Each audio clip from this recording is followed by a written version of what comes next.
Hi friends, welcome to our channel super trader Lakshya. यहाँ पे ये हमारा दूसरा चैनल है जहाँ पे हम ग्लोबल मार्केट्स की बात करते हैं, क्रिप्टोस की बात करते हैं, इंडियन मार्केट की भी बात करते हैं और ये बात करते हैं कि मार्केट में क्या हो सकता है। तो कल मैंने वीडियो बनाया था। कल मेरी थोड़ी सी तबीयत ठीक नहीं थी, अभी भी ठीक नहीं है, लेकिन क्या करें, तो वीडियो बना रहे हैं। ठीक है, बहुत सारे लोग सोचेंगे कि बहुत मज़े की ज़िंदगी होती है यूट्यूबर की, तो बस आपको बता दूँ मज़े यही हैं कि अब ट्रेडर हैं, पोजीशन है, वेट कर रहे हैं, लेके कुछ पोजीशन और बनानी है, उसके लिए वेट कर रहे हैं। डिप आए तो ठीक है, नहीं तो भाग जाए तो ठीक है, कुछ हो ही नहीं रहा है। तो फिर आदमी क्या सोचता है कि खाली दिमाग शैतान का घर ना हो, इसलिए कुछ काम करें, तो इसलिए वीडियो बनाते हैं। कई लोग सोचते हैं वीडियो से धंधा चलता है। मैं सिर्फ ये कहूँगा, मैंने करीब 2,500 वीडियो बनाए हैं यूट्यूब पे, और 2,500 वीडियो अगर हर दिन एक बनाए होंगे तो 2,500 दिन बनाए होंगे। अगर आपने इतनी मेहनत कर ली होती तो अभी आप आर्नोल्ड को फेल कर चुके होते, या इंडिया के टॉप डॉक्टर होते, या इंजीनियर होते, कुछ तो होते अपनी फील्ड में अच्छे। तो अब समझ लो कि आप क्यों यूट्यूबर भी नहीं हो और क्यों यूट्यूबर से नफरत है, क्योंकि हम आपके पास से उठ के आए, और जिनको हमसे प्यार है तो लाइक बटन दबा दो तुरंत से। इससे पहले मैंने वीडियो बनाया था सेबी पे, जेन स्ट्रीट पे, हमारे मेन चैनल पे। इतना प्यार लोगों ने बरसाया है, बहुत अच्छा लगा। ये होता है असली रिकॉग्निशन, ये होता है असली प्यार। तो अगर आपने वो वीडियो नहीं देखा है तो हमारे चैनल पे जाएं, देखें।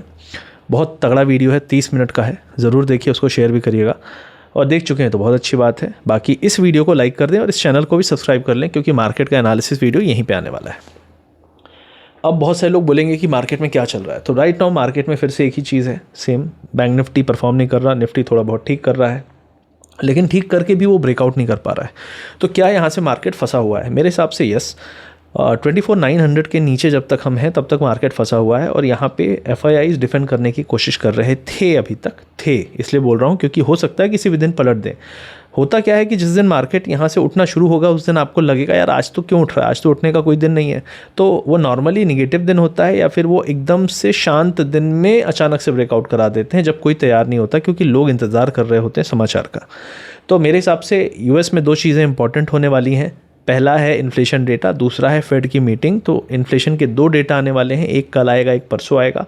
वो डेटा के बाद मार्केट यूएस का लहराएगा फहराएगा, लेकिन अभी हमारे मार्केट में तो ऑलरेडी रैली नहीं आई है, वो तो ऑलरेडी ऑल टाइम हाई पे बैठे हुए हैं। तो मेरा मानना है कि जो एक मार्केट का मूवमेंट है वो अभी हमारा वेट इस चीज़ का नहीं कर रहा कि यूएस में क्या होगा, हमारा इस चीज़ का वेट कर रहा है कि हमारे यहाँ क्या होगा। और हमारे यहाँ जीएसटी का रिफॉर्म की बात हुई, चेंजेस हुए, बहुत कुछ हुआ, लेकिन अभी भी मार्केट को वो एक पॉजिटिविटी नहीं आ रही है। कारण सिंपल है कि रेट कट्स हुए, जीएसटी में चेंजेस हुए, और आज वाइस प्रेसिडेंट का इलेक्शन है, उसमें भी मोस्ट प्रॉब्ली जो एक एनडीए रूलिंग गवर्नमेंट के कैंडिडेट हैं मोस्ट प्रॉब्ली वो जीत जाएंगे। लेकिन डिफरेंस क्या होगा, उसके बाद क्या होगा, फिर बिहार का इलेक्शन है, उस पर बहुत लोग की नज़र है, और नेपाल में अभी कुछ कुछ हुआ है, उसके बाद काफ़ी आज ट्विटर पे हलचल थी। और मुझे ऐसा लगा कि मार्केट जो है वो उससे कोई फ़र्क नहीं पड़ता। आई एम जस्ट सेइंग कि 140 करोड़ की जो पॉपुलेशन है, पंजाब में बाढ़ है, उत्तराखंड में बाढ़ है। बाय द वे सभी लोगों को मैंने ट्विटर पे और ऑलरेडी वीडियो बनाया था इस चीज़ पे, मतलब मैसेज डाला था, और ट्विटर पे भी और इंस्टा पे भी। फिर भी मैं एक बार रिक्वेस्ट करूँगा उन सभी लोगों से जो थोड़ी भी अपनी तरफ से डोनेट करना चाहते हैं, तो प्लीज़ ग्लोबल सिख फाउंडेशन है, हेमकुंड फाउंडेशन करके है, मैं तो ग्लोबल सिख को ज़्यादा जानता हूँ मैं। और उसके अलावा जो आप JNK में रहते हैं, जो आप हिमाचल में रहते हैं, उत्तराखंड में रहते हैं, क्योंकि हर जगह पंजाब की बात हो रही है, डेफिनेटली पंजाब में इम्पैक्ट ज़्यादा है, लेकिन ऐसा नहीं है कि हिमाचल, उत्तराखंड और जम्मू में इम्पैक्ट कम है, वो भी हमारा देश है। तो कोशिश करिए अपनी तरफ से, जो भी ग्राउंड लेवल पे अगर आप वहाँ के हैं तो ग्राउंड लेवल पे जाके मदद करने की पूरी कोशिश करिए अपनी तरफ से। ये हमारा फ़र्ज़ है, दायित्व है, उससे आपको अच्छा लगेगा, खुशी मिलेगी। तो ये चीज़ ज़रूर करिए। तो मैं ये कह रहा हूँ कि ये सब चीज़ें हो रही हैं, उसके बाद फिर अभी नेपाल में ये इशू हो रहा है, और फिर यहाँ पे चुनाव है, माहौल है ऐसा, बेरोज़गारों का दौर, बेरोज़गारी का दौर बढ़ रहा है, बेरोज़गारों की संख्या बढ़ रही है। और उसके बाद फिर आपका फैंटेसी गेमिंग बंद हो गया, जिसमें आधा यूथ इन्वॉल्व था। अब वो यूथ अब खाली बैठा है, तो क्या सोच रहा होगा, क्या सोच रहा होगा? ये सोचने वाली बात है कि वो सोच क्या रहा होगा। उसको आप काम दो, कुछ अच्छी चीज़ बताओ, सिखाओ, नौकरी दो, कहीं तो लगाओ। खाली दिमाग क्या होता है? शैतान का घर, जैसा कि मैंने वीडियो की शुरुआत में कहा था। तो मैं मानता हूँ कि मार्केट भी इसी तरीके से वेट कर रहा है कि कुछ तो ऐसा करो जिससे मुझे लगे कि हाँ यार हम 28,000 जाने वाले निफ्टी हैं। तो कुछ खास नहीं हुआ है। 868 868 पे क्लोजिंग है। बैंक निफ्टी एकदम डेड है 54,200 पे। बैंक निफ्टी जब तक 54,600 के ऊपर नहीं निकलेगा आई डोंट थिंक कि वो ताकत आएगी। सेंसेक्स 81,400 450 के ऊपर निकलने पे थोड़ी सी ताकत आ सकती है, और निफ्टी जो है 24,940 950 के ऊपर निकलने पे एक अच्छा अपसाइड आप देख सकते हो टूवर्ड्स 25,200 तक। ठीक है, उसके बाद फिर क्या होता है, इवेंट क्या होते हैं, उस पर डिपेंड करेगा। ओवरऑल मिड कैप अभी भी ठीक ठाक कर रहा है। आज आईटी ने अच्छा किया, मुझे लगता है ट्रम्प की सॉफ्टनेस और कुछ वहाँ से और निगेटिव नहीं आने के कारण शायद आईटी थोड़ी शेयर कर रहा है। मैंने कहा भी है आईटी, मेटल, फार्मा, ये 3 सेक्टर हैं जो मुझे लगते हैं कि आज के समय में अच्छे हैं। इनके बिजनेस यूएस पे डिपेंडेंट, ग्लोबल पे डिपेंडेंट है। यूएस अच्छा कर रहा है, उम्मीद ये है कि यूएस अच्छा करता रहेगा। और फार्मा इज़ लाइक नेसेसिटी, आपके उस सेक्टर में रिसेशन कभी नहीं आएगा। दवाई की दुकान में लाइन आपको इस वायरल सीज़न में दिखी रही होगी, हम भी वायरल के रोगी इस समय बैठे हुए हैं, तो सभी ये चलने वाली चीज़ें हैं। मेटल जो है वो ग्लोबल डिमांड पे है, तो डेफिनेटली वो एक साइक्लिकल है। अच्छे खासे 10, 20, 30% करेक्शन के बाद कोई मेटल स्टॉक आप उठाओ तो अगले 2-3 साल में आपको अच्छे रिटर्न्स मिलते हैं। तो उस हिसाब से आप देखोगे अपना तो पोर्टफोलियो बनाने के काफ़ी मौके आपको मिलेंगे। ऑयल जो है वो भी हाई पे है, विच में not be very good news for us, लेकिन इतना भी हाई नहीं है। और वैसे भी हम इथेनॉल मिला ही रहे हैं, आप लोग खुशी हो इथेनॉल से, तो कोई बात करने वाली बात ही नहीं है इस चीज़ में। और यूएस मार्केट अभी थोड़ा सा डिप मारा हुआ है, फ्लैटिश है। यूएसडी INR 88 चल रहा है। ये सबसे बड़ी कठिनाई और सबसे बड़ी वरीसम साइन है कि क्यों रुपी रिकवर नहीं हो रहा। और कई लोग बोल रहे हैं कि रुपी को जानबूझ के छोड़ा जा रहा है धीरे धीरे, क्योंकि उससे एक्सपोर्ट को फ़ायदा होता है। लेकिन हम एक्सपोर्ट करते ही कितना है, इंपोर्ट हमारा ज़्यादा है ना, तो इंपोर्ट में तो दिक्कत है। और रशिया से ऑयल ले रहे हैं, लेकिन उस ऑयल के बाद भी हम 110 रुपये पे तो ऑयल ऑलरेडी बेच ही रहे हैं, 110, 12, 13 पे। तो कोई बहुत ज़्यादा फ़ायदा लोगों को तो वैसे भी अभी मिला नहीं है इन टर्म्स ऑफ प्राइस।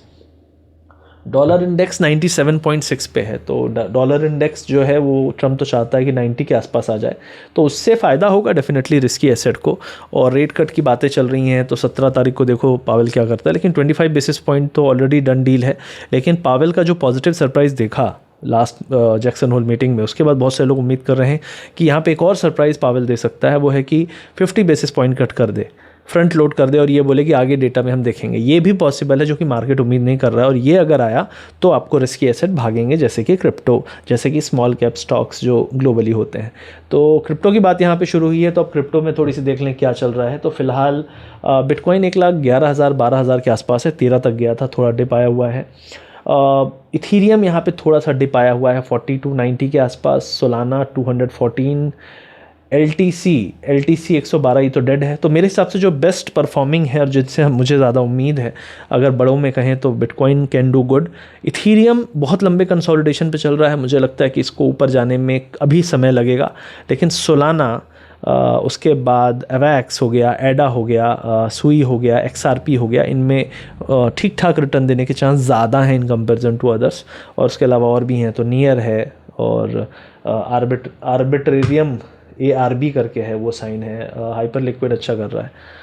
तो ये सारे हैं। ओवरऑल मेरा मानना है कि अभी कल डेटा है, डेटा के पहले एक डिप आ सकता है। डिप आएगा तो अच्छी बात है। कई लोग बोलते हैं हम हाई पे ख़रीद लिए, क्यों ख़रीद लिए भाई, सब्र नहीं था, क्यों ख़रीद लिए। ये तो वही बात हुई कि सेल जिस दिन लगी उस दिन बैठे हैं, और जिस दिन आज इस दुकान में सामान महंगा मिलेगा, अरे महंगा मिलेगा, लगता है पक्का इसके साथ बहुत कुछ वरदान मिलने वाले, चलो चल के लेते हैं।